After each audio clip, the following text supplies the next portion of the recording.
Pouvoir disciplinaire de l'employeur et responsabilité du travailleur sont deux notions intimement liées.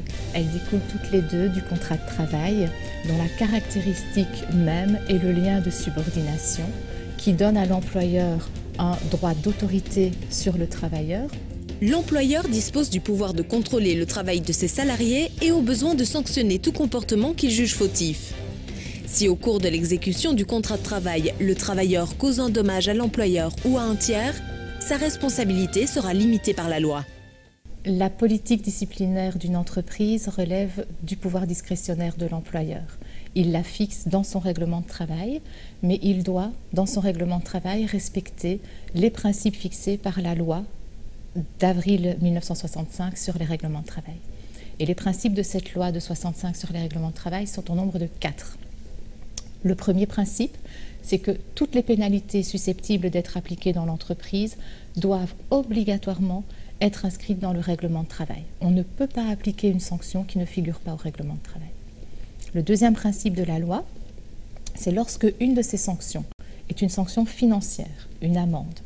Cette sanction financière doit être inscrite dans le règlement, donc le montant ne peut pas être arbitraire. Et deuxièmement, il faut obligatoirement prévoir à quoi le produit des amendes va être affecté. Et ce sera obligatoirement redistribué au bien-être de la collectivité. Troisième règle établie par la loi de 65, c'est en matière de notification de la pénalité. Lorsqu'un employeur applique une sanction à un travailleur, il doit la notifier au travailleur au plus tard, le premier jour ouvrable qui suit le jour où il a eu connaissance, où il y a eu constatation du manquement par la personne compétente à sanctionner. Et enfin, l'employeur doit, dans son règlement de travail, organiser une procédure de recours interne. Donc, il doit prévoir vers qui les travailleurs vont pouvoir éventuellement formuler des contestations ou des observations vis-à-vis des pénalités. Il doit prévoir le délai dans lequel contester, les formes dans lesquelles contester. Il doit également prévoir dans quel délai l'autorité va pouvoir répondre et concilier les points de vue. Les pénalités peuvent être de nature morale ou de nature pécuniaire. De nature morale, traditionnellement, on a bien sûr l'avertissement verbal, l'avertissement écrit, la mise en demeure, le blâme, la mise à pied disciplinaire. Attention avec la mise à pied disciplinaire, c'est une sanction qui est controversée. Elle doit être d'une durée courte. La jurisprudence autorise une mise à pied disciplinaire entre 1 et 3 jours maximum. Au niveau des pénalités pécuniaires, on a l'amende.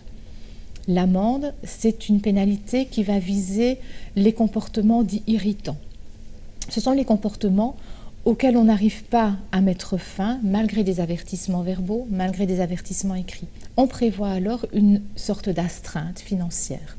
On fixe son montant dans le règlement de travail. Cela ne peut pas excéder 1/5 de la rémunération journalière nette. Le travailleur, dans l'exercice de son contrat, il bénéficie d'une immunité qui est quand même assez grande en matière de responsabilité.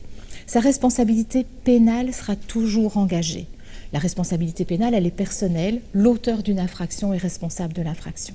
C'est en matière de responsabilité civile qu'on va avoir une immunité de responsabilité très très importante, dans la mesure où le travailleur va être uniquement responsable en cas de dol, en cas de faute lourde ou de faute légère à caractère habituel plutôt qu'occasionnel. Lorsque un employeur subit un dommage ou lorsqu'un tiers subit un dommage du fait d'une faute du travailleur pour lequel sa responsabilité est engagée, l'employeur va pouvoir réparer ce dommage en demandant au travailleur des dommages et intérêts. Alors, il faut faire très attention par rapport à la perception de dommages et intérêts, dans le sens où il ne suffit pas qu'on ait établi la faute. Il faut que le travailleur marque son accord sur le montant des dommages et intérêts. Si le travailleur ne marque pas son accord sur le montant des dommages et intérêts, l'employeur doit obligatoirement demander à un juge de fixer le montant de ces dommages et intérêts. Une fois que l'on a la faute, la reconnaissance, le montant des dommages et intérêts, l'employeur peut récupérer ces dommages et intérêts sur la rémunération du travailleur à concurrence de 1/5 de la rémunération mensuelle nette du travailleur.